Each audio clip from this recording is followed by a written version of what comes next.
జై శ్రీరామ్, భారత్ మాతకు జై. మిత్రులారా నమస్కారం. అంగీ లాగు సిద్ధాంతాలతో మనల్ని పిచ్చోళ్ళని చేసి ఈరోజు మళ్ళా ఎమ్మెల్సీ ఎన్నికల్లో కాంగ్రెస్ పార్టీ తరఫున పోటీ చేస్తూ మళ్ళా పట్టభద్రులను మరియు ఉద్యోగస్తులను తప్పుదోవ పట్టించడానికి ఖమ్మము, వరంగల్, నల్గొండ పట్టభద్రుల ఎమ్మెల్సీ ద్వారా ఎన్నికై ప్రజల్ని ఇంకా ముంచాలని చెప్పి చూస్తున్న తీన్మార్ మల్లిగాడు అలియాస్ చింతపండు నవీన్ గారికి మనం ఇప్పుడైనా మన తెలంగాణ ప్రజలు, మన ఖమ్మం, నల్గొండ మరియు వరంగల్ ప్రజలు సరైన రీతిలో బుద్ధి చెప్పాలి. వాడి బతుకేంది అర్థమైంది. అంగీలాగు సిద్ధాంతం అని చెప్పేసి చెప్పింది మనకు. ఈరోజు 1000 కోట్లకు ఎదిగిపోయింది వాడు. ఆ ఎదుగుదలలో ప్రజల్ని ఎంతోమందిని బ్లాక్మెయిల్ని చేస్తూ తొక్కిపెట్టి అందరూ ఏ సమస్య ఉందని పోవడంతో వాడిని అన్యాయం చేసి వాడు ఎదగడము ఎన్నో సందర్భాల్లో చిలక ప్రవీణు ఇంకా వేరే వాళ్ళు మిత్రులు చెప్పడము జరిగింది.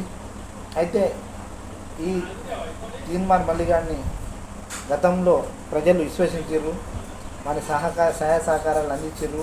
ఛాయలకు కూడా డబ్బులు లేవంటే ఎంతోమంది మన ఫోన్పే ద్వారా, గూగుల్ పే ద్వారా పంపించిన సందర్భాలు ఉన్నాయి. కానీ ఈరోజు వాడి ఆలోచన విధానం చూస్తుంటే 1000 కోట్లు సంపాదించిండు సోషల్ మీడియా ద్వారా.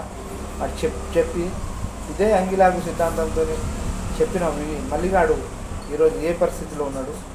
మనల్ని ప్రజలు జరుగుతున్న అన్యాయాన్ని ప్రశ్నించేటట్టు లేడు ఆడు.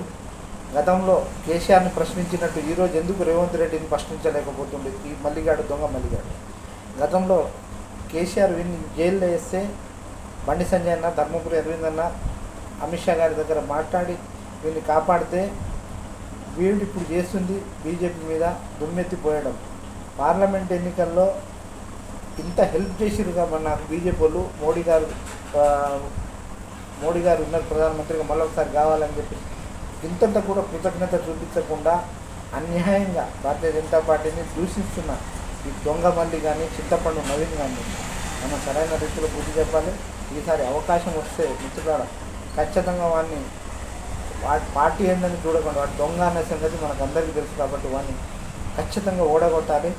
మనం అందరం కూడా గతంలో బీఆర్ఎస్ పార్టీని చూసినాం, ఇప్పుడు కాంగ్రెస్ పార్టీని చూసినాం. గతంలో కూడా కాంగ్రెస్ చూసిన సందర్భాలు అయినా కానీ మోసపోయినాం. చెప్పుడు మాటలు, అబద్ధాల హామీలతో మోసపోయినాం. కాబట్టి ఇప్పటికైనా తేరుకొని తెలంగాణలో జరుగుతున్న ఈ ఎమ్మెల్సీలో కమలంపు అభ్యర్థి అంటే భారతీయ జనతా పార్టీ అభ్యర్థి అయిన గుజ్జుల ప్రేమేందర్ రెడ్డి గారి 1వ నెంబర్ పక్కన 1 రాసి మొదటి ప్రాధాన్యత ఓటు వారికి ఇచ్చి గెలిపించాలి. మళ్ళీ కానీ ఖచ్చితంగా బుద్ధి చెప్పాలి మనం.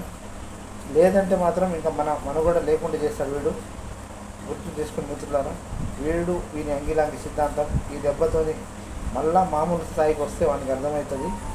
మనం అందరం ఏకదాటి మీదకి వద్దాం. అందరం కలిసి వాడిని సరైన రీతిలో బుద్ధి చెప్పాలి. ఇంకా ఈ సారు ఎవరు వద్దు. మనకు కావాల్సింది ఒకటే, నిజాయితీగా మోడీ గారి పరిపాలన ఉన్నట్టు మోడీ గారి విధానము మనకు కావాల్సింది. కాబట్టి మనం 1వ నెంబర్ గుర్తు రేవేందర్ రెడ్డి గారిని మాత్రమే మొదటి ప్రాధాన్యత ఓటు ఇచ్చి గెలిపించుకున్న మిత్రులను దయచేసి కోరుతున్న. జై శ్రీరామ్, భారత్ మాతాకి జై.